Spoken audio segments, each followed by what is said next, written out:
Orașul nu uită, doar oamenii dispar.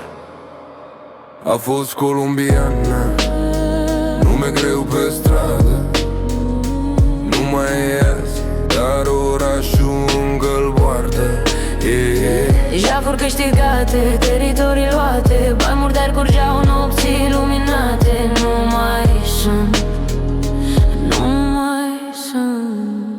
Bloguri sub control, harta colorată, fiecare colț avea o semnătură lăsată. Planuri curate, jocuri murdare, totul calculat, nimic la întâmplare. Nu vorbe, doar fapte pe străzi. Când apăreau ei se făcea liniște brusc.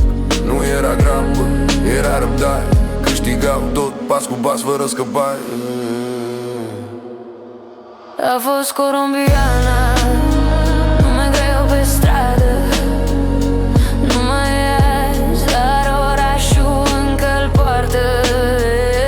Jafuri câștigate, teritorii luate, bani murdari curgeau nopți iluminate. Nu mai sunt, nu mai sunt.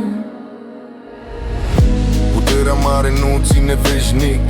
Când totul crește, finalul e firești. Nu din afară, din interior s-a rupt totul. Prea mult ego, prea mult eu, prea puțin grup.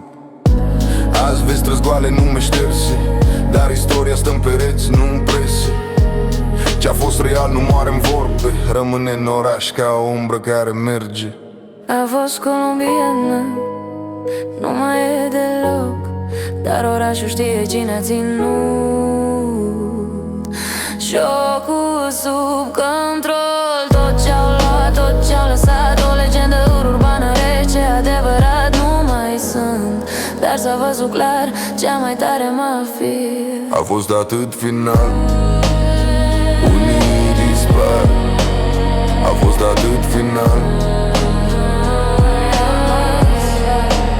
a fost atât final.